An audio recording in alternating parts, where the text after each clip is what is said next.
Oh, hi. You're already here. I guess I didn't see you come in. Is this on? Can everybody hear me? Okay, let's get started. Welcome to the Abraham Lincoln Presidential Library. I'm glad you could visit us today. My name is Thomas, and I am here to tell you a little bit about what we do here and why this is such a special place to visit. A presidential library isn't like an ordinary library where you check out a book to read. It's a place where we historians do our most important research work. This is an archive where we preserve and study a collection of original letters, personal objects, photos, and papers about a president and his times. These things help us understand how people thought back then. Like this. This is Mary Lincoln's music box.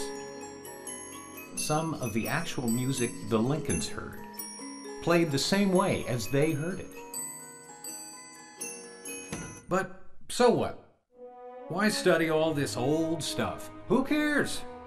Some people wonder if history isn't just a lot of dull, useless stuff you have to memorize for school. It might be different if these objects and papers could speak. What secrets would they reveal? But then sometimes they do speak. Sometimes late at night, when the library gets dark and quiet and you're alone.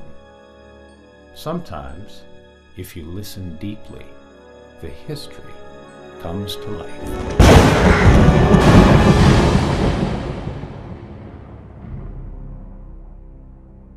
One of our jobs is to collect rare manuscripts. Ever wonder what a Civil War battle was really like? Here's a journal of a young soldier who was there.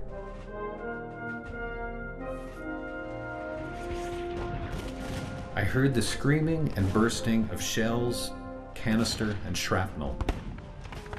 The death screams of wounded animals. The groans of their human companions, wounded and dying.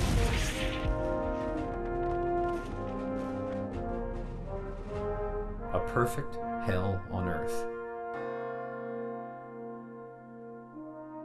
By studying these memories, we create our own experience of those times, as if we had been there with them long ago.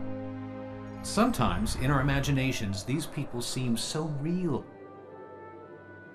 If only we could meet them for a moment, ask them a question.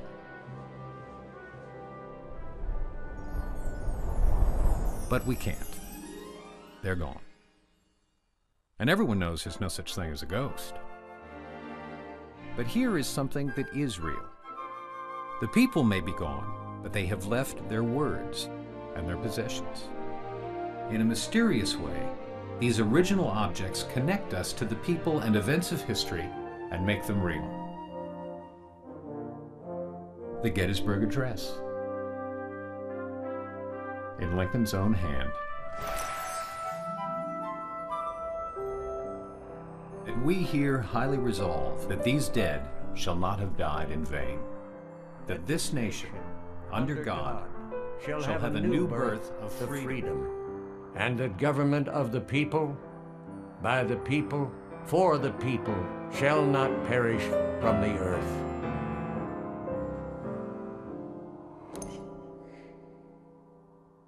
The power of those words almost makes you feel like he's right here with us. This might surprise you, but this collection is still growing. We get new items all the time. These came in today. I often dream of discovering in a farmhouse attic, in a garage sale, or perhaps right here in the collection, a long-lost box that has not been opened in 100 years. Imagine what could be inside it. A secret diary? Clues that unlock a mystery, perhaps a letter. A long, lost letter that no one has read in over 100 years. What could it say? Perhaps it would be one of the missing Mary letters. You see, after Lincoln's death, their oldest son Robert had his mother declared insane. Then he tried to collect all the letters she wrote and suppress them.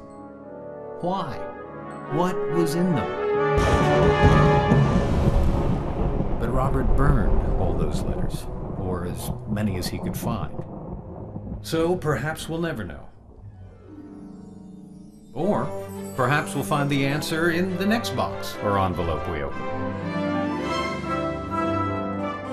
This library is filled with items that, well, they're almost like buried treasure.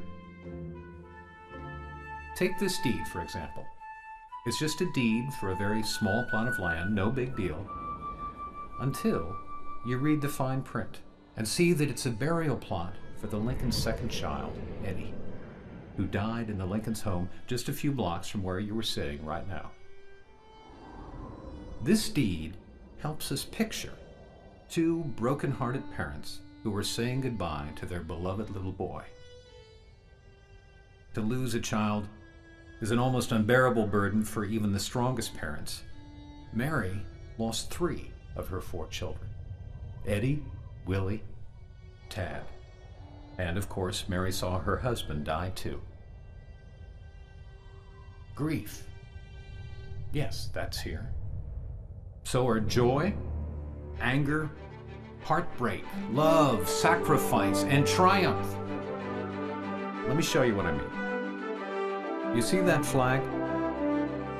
It's my favorite item from this collection. The flag from the 33rd Illinois.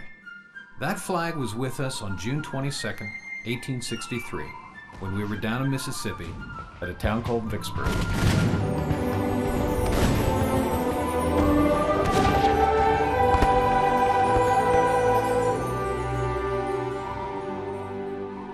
General Grant ordered an assault that morning. I was a proud member of the 33rd, and I carried that flag into battle. I didn't come back, but we still have the flag. So, why save all this stuff? Because our past illuminates our future. It tells us we are a people who despise oppression and embrace freedom, and that we are willing to fight and, if need be, die for those ideals. I know. I died for those ideals that day in Vicksburg. That was my flag. Now, it's yours. As long as our story is told, our experience becomes your experience. Our courage becomes your courage. And the best part of us lives on in you.